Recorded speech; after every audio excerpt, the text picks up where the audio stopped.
place. Good morning. Good morning, and welcome back to Good Morning Tobago right here on Tobago Updates. This morning we continue our conversations, and I have joining me to co-host this morning Miss Adanna Combie, and this morning we have the privilege of sitting and chatting with the presiding officer, Miss Abby Taylor. Good morning and welcome. Good morning and season's greeting to both of you and Tobago by extension. Happy New Year, all the best for 2025. Well, it's a pleasure to have you sitting in studio with us this morning, and personally for me, I must say that I have enjoyed seeing your growth, specifically in this area of being the presiding officer and knowing where you really came from and seeing you flourish and be your best self in that area. So I wish you nothing but the best moving forward and continuing to establish yourself. Appreciate it. In the Thank new you so year. much. And same for me, seeing you come into your own, both of you. Adanna and I were just having a conversation. This is not an easy feat, and you all navigate it so well. So kudos to you, and all the best to you all for 2025. I remember the Abby Taylor that did not want to do interviews. Oh my God. I remember that. I'm so still now there. having the presiding officer in the studio with us this morning, it's a privilege. But we want to talk about what's some of the plans when it comes to community engagement for the Assembly Legislature in 2025, and how can that be used to combat crime and have that boost in youth engagement at the community levels. First, I must say that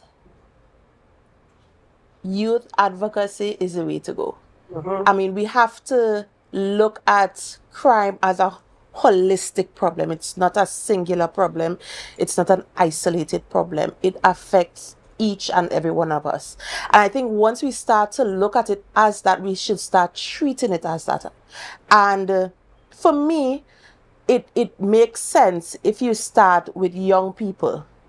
The Bible says, train up the child in the way they should grow. So when they get old, they would not depart from it. So we need to start instilling the correct, and I think we need to go back to the old time days. Yes, and I'm happy that you pivoted there to going back to the old time days, because also we were talking on offset as to who we are. Yeah. Do we know who we are? What is our identity as people here on the island of Tobago? Do we really know our roots? Do we know our heritage, the things that were done to get us to be where we are? Because we take a lot of things for granted, and here we are now, state of emergency, 26 murders on the island of Tobago. Wow. That's not who we are. That's not who we are. That is not the definition of Tobago, and it's not part and parcel the definition of what Tobagonian is. I mean, if you have conversations with persons outside of Tobago, you would always hear, or you used to hear, that Tobago is a place of relaxation. You could always go there for a quiet retreat. And now it has escalated and snowballed into something that not even we ourselves recognize. So again, for us, I think we need to go back. I always say, in order to understand and appreciate the future, you have to understand your past. And to some extent, it is a lack of knowledge and a lack of appreciation for who we are and how resilient we are as a people, and how humble we are and how accommodating we were. And I think we really need to go back to our roots. So 2025, I hope, is a year of reflection and introspection for us. And to combat this lack of knowledge of where we came from, the Assembly Legislature has an entire historical tour set up where Tobagonians can come and see who Tobagonians are. And this is something that a number of persons have not yet tapped into, me, myself being one. And I remember having a conversation with a friend of mine saying in 2025, one of the things that we need to do is go to the Assembly Legislature and look at Tobago's history, especially politically, for young leaders who have the mindset of leading in Tobago. And we have an election coming up, even for persons wanting to put themselves up for political office. It's so important to go and look at what Tobago's political and governance structure has developed into over time. And even when tourists come, encouraging them, hey, this is a really good thing to do. This is one of the key activities that can be done in Tobago when you're in Tobago. So maybe even creating content are surrounding this being one of the key things to do when you're here in Tobago. So you said a lot. You said a lot, and you kind of touched on various aspects that we at the legislature have been trying to break through. As you know, or if anybody doesn't know, I studied history, and it's a passion of mine. It's not just a love. I think I live, breathe our history and our heritage. And I also think it's important for us, again, to pass this information on to our young persons. We didn't do a good job of it. And I always use my kids as an example. If I can't have this conversation with my children, and they, whether it's through regurgitation shows that at least you know the information. But if I can't have these types of conversations with my children, I can only assume that nobody else's child or children could engage with me on that level. And I think that's where we dropped the ball. When I got into the legislature, I saw that there was an avenue for education. Most persons may just think that the legislature is just a place where we sit and we meet and we discuss the policies of Tobago, whether it's passed or if it's not passed. But it's so much deeper, and it has so much more meaning to me as somebody who studied history. And the avenue that we have at the legislature is a unique one, because we are the only ones that could tell our story. And our legislative history is one of the oldest, if not in the context of nation, but in the region as well. Next year we'll be celebrating 200 years of the building being in existence. That also predates a lot of things that went on in Trinidad. And I mean, we are talking about things that we would have studied in school. I know that we would have heard about the old representative system, and we would have heard about crown colony rule and how it developed into what we have here now. All of these stories can be told through our very, very immersive and interactive tour that we have at the legislature. There are also points that you could pick apart about, you know, the legislature wasn't designed for persons of our hue. And that's putting it very nicely.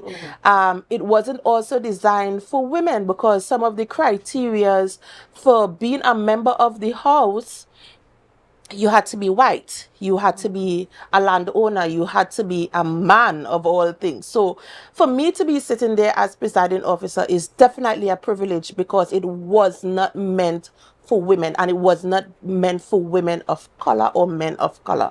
So when I see my colleagues there and I say, this is the honorable house, it has a different meaning to me, because we weren't supposed to be there. And that's one of the things I learned, and I have grown to appreciate as presiding officer, is that some of these things you may not necessarily know, but you know, when you come by us, and you know, the thing about it, you know, outside of the tours, what is going to be happening in terms of engaging persons more? Okay, so I've had the tour. Yes. I got the information on the tour, but sometimes it ends there. In terms of continuing education and educating the people and ensuring that they understand, just like how you understand, and you have that real life experience where, listen, I'm sitting in a place that was not designed for me, but here I am at the helm. Yeah, so what is the plans in terms of ensuring, as your children, other children on the island of Tobago, they get that information, and not only the information, but they understand the meaning of the information to their generation and generations to come? So we have a mandate in the education department, well, the unofficial education department at the legislature, where we say we engage and educate at all levels, because we have realized that we have taken for granted that not only our young people doesn't know the information, our older heads don't know it as well. So our first primary plenary caravan, we realized that teachers were reaching out to us, you know, but miss, we didn't know this was happening, or miss, we didn't know this.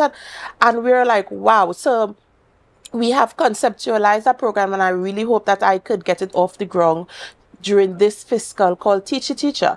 And it's something that I saw when I went to England at the British Parliament, where they have sessions where they teach the teachers, and they could now go and teach the students. So the information would always be present in school firsthand. We also have something that we want to launch in school as a part of our education caravan called the Legislative Corner. So you would have in school, and this is a partnership that Secretary Hackett and I have been speaking about, and I know she's very passionate about getting the information out there as well, is just to have a nice little library area in all primary schools. Because for me, again, it's getting the information out there and starting with our young ones. Secondary schools, children have the privilege of communication studies, history, social studies at that level, but not so much at the primary level. So we're going to be tackling the primary school level. And hopefully this will all be part of our bicentennial celebration of 200 years of legislative history. And I want to believe, and I'm really hoping that people could have and grow to accept the appreciation of history, not only the legislative history, but our history, so that we could understand self at the end of the day. Right. And I do hope that when this, sorry, Shenell, I do hope that when this corner is established in our primary schools, that is not just a pretty little corner. I really hope that there will be that measure of engagement, continuous engagement, year after year after year. To sit and to see young people debating in the house, that's what I want to see in the primary schools, that they're passing through every year, standard 1. I went through the standard 2, I'm going through this again, and we go right through until we get to secondary school, so that when they get into the history and the communication studies, they have a background, they kind of know, they have a foundation, right? Yeah. And for me, when I was in university, it was a culture shock for me, because I never knew about Tobago's history. I never learned it at school. So I had to learn it as a 30-something-year-old woman, kind of thrusted into this position, and I had to learn very quickly. So right now we are also having conversation, fingers crossed that we also get this off the ground. We are having conversation with the University of the Southern Caribbean in Trinidad to have a certificate program in legislative history. Again, it's something that I saw when I visited the British Parliament. They also align themselves with university and have something called parliamentary studies. Our legislative history would kind of be infused into that history degree to have a template, or at least a say of Tobago's history within the context of Trinidad and Tobago's history, because it's not taught. I know anything and everything possible about Trinidad's history, or our nation's history, but our island's history, it's almost non-existent. I'm glad that you brought that up, and it shows that, from those experiences and those trips that we hear so much about, that it has come to benefit Tobago in a lot of the policies and ideas that are now coming to the fore in regards to increasing and improving the work that the Assembly Legislature has been doing. But me, myself, I'm extremely passionate about digitalization and moving towards, that hybrid system of both education and preservation of history. And so when we look at the type of new technologies that are available to expand what is happening in regards to education and history, you look at things like AR, which is the augmented reality as well, where persons are able to go on the Assembly Legislature website and do a 3D tour of the Assembly Legislature right there, Shenell, and click. Stop being in my brain. Right.